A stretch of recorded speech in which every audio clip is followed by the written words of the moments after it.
মিনহা খালাকনাকুম, পড়েন মিনহা খালাকনাকুম ওয়া ফিহা নুঈদুকুম ওয়া মিনহা নুখরিজুকুম তারাতান উখরা। এ বান্দা, এই মাটি দিয়া তোরে তৈরি করা হয়েছিল, এই মাটির ভিতরে রেখে গেলাম, আবার এই মাটি থেকে আল্লাহ রব্বুল আলামিন তোমারে জিন্দা করবেন। কিয়ামতের ময়দানে সকলকে উঠতে হবে সেখানে আল্লাহর দরবারে। আল্লাহ পাক বলছেন, বান্দা কেমনে অস্বীকার করো? ইন কুনতুম ফি রাইবিম মিনাল বা'স ফাইন্না খালাকনাকুম মিন তুরাব। পরকালকে যারা অস্বীকার করো, কিয়ামতে উঠতে হবে, এটাকে কিভাবে অস্বীকার করো? চিন্তা করে দেখো, তুমি নিষ্প্রাণ মাটি ছিলে, সেই মাটি দিয়েই আমি তোমাকে তৈরি করেছি। আবার আল্লাহ পাক মানুষকে আরো বুঝান, কিয়ামত আছে, পরকাল হবে, আল্লাহর দরবারে উঠতে হবে।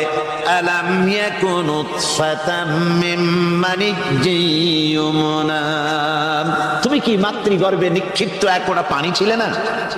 সুম্মা কানা আলাকাতান ফাখালাকা ফাসাওয়া, এরপরে তোমাকে মাংসপিণ্ডে, জমাট রক্তে মাংসপিণ্ডে পরিণত করা হলো, এরপরে তোমাকে সুন্দর করে তোমাকে সুগঠিত করা হলো।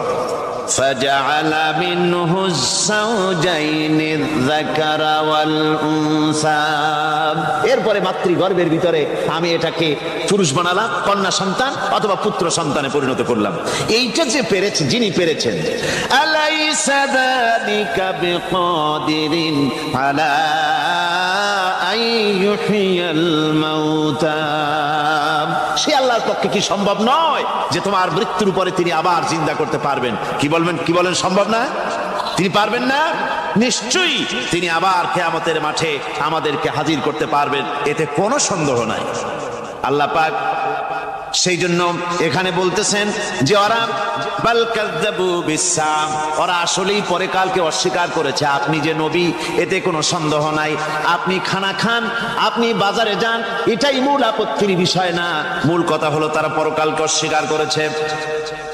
আল্লাহ পাক বলেন, ওয়া আন্নাস সাআতা আতিয়াতুন লা রাইবা ফিহা, অবশ্যই সে সময় আসবে, সে কিয়ামত আসবেই, এতে কোনো সন্দেহ নাই। ওয়া আন্নাল্লাহা ইয়াবআসু মান ফিল কুবুর, আর আল্লাহ পাক তিনি কবরের মধ্যে অন্তর্হিত যা কিছু আছে সবাইকে কিয়ামতের দিন আল্লাহ পাক ময়দানে উঠাবেন। কিয়ামতে আল্লাহর দরবারে সকলকে হাজির হতে হবে। আমার বন্ধুগণ, আল্লাহ পাক বলেন, ওয়া লাকাদ খালাকনাল ইনসানা মিন সুলালাতিন মিন তিন, লক্ষ্য করো, তুমি ছিলে মাটির নির্যাস থেকে তোমাকে তৈরি করা হয়েছে। শুধু মাটির নির্যাস থেকে তোমাকে কোনো মডেল ছাড়া, কোনো ধরনের আদর্শ ছাড়া, কোনো ধরনের নমুনা ছাড়া তোমাকে সৃষ্টি করা হবে। সুম্মা জাআলনাহু নুতফাতান ফি ক্বারারিম মাকিন, এরপরে মাতৃগর্ভের একটা অত্যন্ত সুরক্ষিত জায়গায় তোমাকে সংরক্ষণ করা হয়েছিল। সুম্মা খালাকনান নুতফাতা আলাকাতান ফাখালাকনাল আলাকাতা মুদগা, রক্তপিণ্ডকে, নাপাক পানিকে জমাট রক্ত করেছি, জমাট রক্তকে আমি আবার গোশত পিণ্ডে পরিণত